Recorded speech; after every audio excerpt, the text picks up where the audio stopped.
to doing this.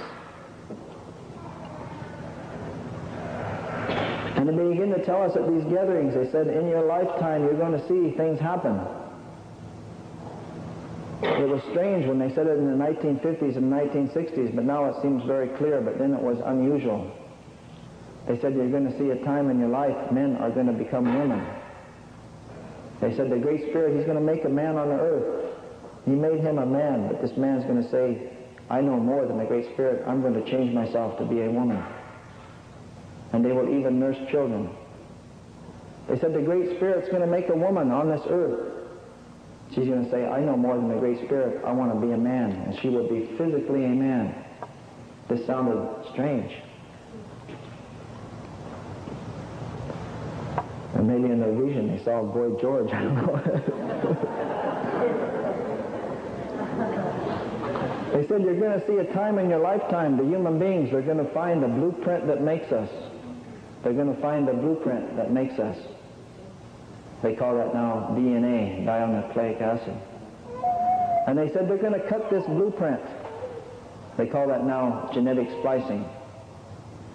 And they said they're going to make new animals upon the earth. And they're going to think these are going to help us. And it's going to seem like they do help us. But maybe the grandchildren and great-grandchildren, they're going to suffer. I don't know if you heard on the news last month, in the United States now, they have genetically spliced a new germ, never before released in the environment. They want to release this germ into the cotton fields of the South. They say it will rejuvenate and strengthen the cotton. They had scientists on the CBS Evening News the other night talking about it, and one scientist, he said what the elders said in 1950. He says, this will not harm us. We've put it in a lot of tests.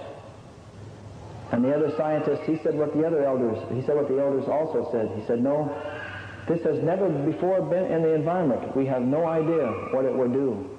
But the elders spoke of it long ago. They said it will seem harmless, but it may be it will hurt the great-grandchildren.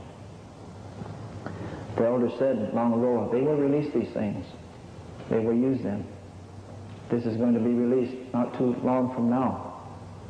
They're making new animals. The elders talked about this. They said you will see new animals, and even the old animals will come back. Animals that people thought had disappeared. They will find them here and there.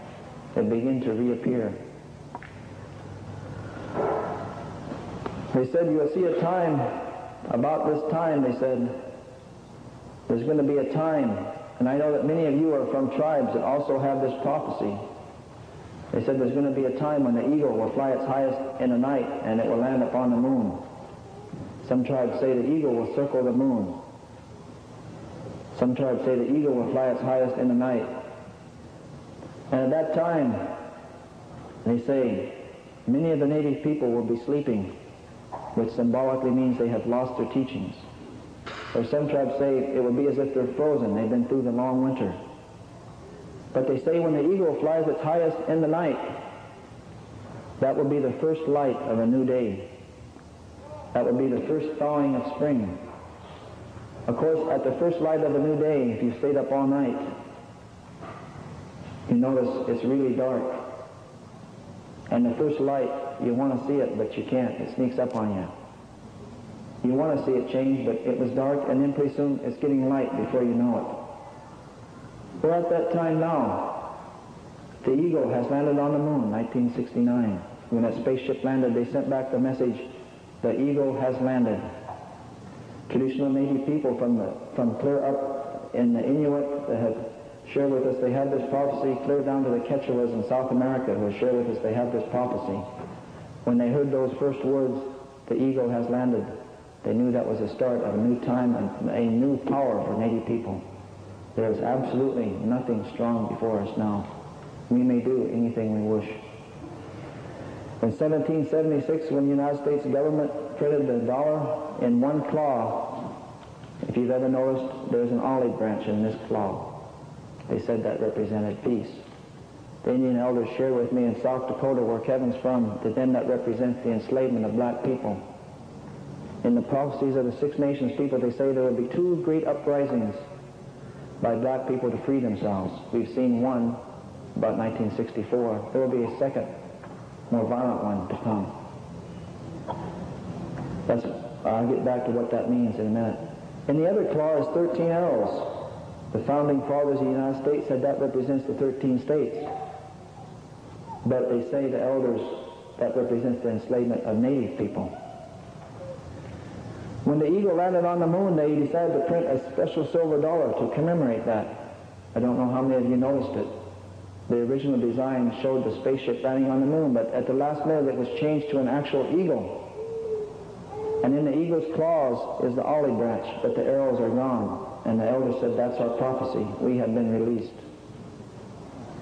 There was one more uprising coming for the black race of people, and then they will be released. And this is also going to have an effect on native people, a good effect.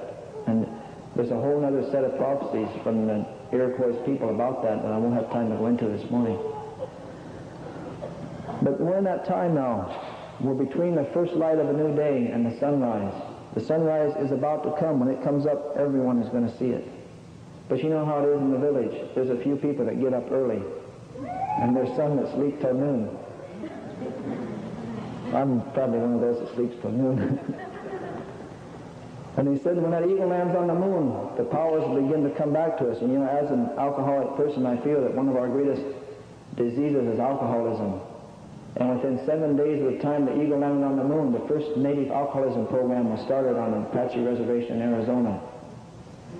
Within 7 days of the time the eagle landed on the moon, the Freedom of Indian Religion Act was introduced into the United States Congress. Eventually it was passed in November, in 1978. It was signed by President Carter. I believe it was November 10th. Making the song that Kevin sang legal to sing in every state of the United States. It was punishable at one time to go to jail for 10 years and or a $10,000 fine for singing a song or doing a sweat. This was changed in 1978. The legislation was introduced in 1969, less than 7 days after the eagle landed on the moon. These are the physical manifestations of the spiritual prophecies that we have. So he said at this time you're going to see things will speed up. The people on the earth will move faster and faster. Grandchildren will not have time for grandparents. Parents will not have time for children. It will seem like time is going faster and faster, and the elders advise us, as things speed up, you yourself should slow down. The faster things go, the slower you go. Because there's going to come a time when the earth is going to be shaken a third time. The Great Spirit has been shaking the earth 2 times, the First and Second World Wars, to remind us that we are a human family, to remind us that we should have greeted each other as brothers and sisters. We had a chance after each shaking to come together in a circle that would have brought peace on earth. But we missed that. Last night they were talking on the news about the sign for the third shaking of the earth. I heard it sitting in the airport after I missed my plane. They said they're going to build what the elders called the house in the sky. In the 1950s they talked about this. They will build a house and throw it into the sky. When you see people living in the sky on a permanent basis, you will know the Great Spirit is about to grab the earth. This time not with one hand, but with both hands. Many of you of native background may have heard the spirits will warn you twice, but the third time you stand alone. We've had 2 warnings, the first 2 world wars, but now we'll stand alone in the third one. As it says in the Baha'i writings, there will be no one protected. When this house is in the sky, the Great Spirit's going to shake the earth a third time, and whoever dropped that gourd of ashes upon them, it's going to drop. They say at that time there will be villages in this land so great that when you stand in these villages, you will not be able to see out. And in the prophecies, these were called villages of stone, or prairies of stone. And they said the stone will go up from the ground and you'll not be able to see beyond the village. And at the center of each and every one of these villages, there will be native people, and they will walk as hollow shells upon a prairie of stone. They said hollow shells, this means they will have lost many of their traditional understandings. They will be empty within. They said after the eagle lands on the moon, some of these people will begin to leave these prairies of stone and come home and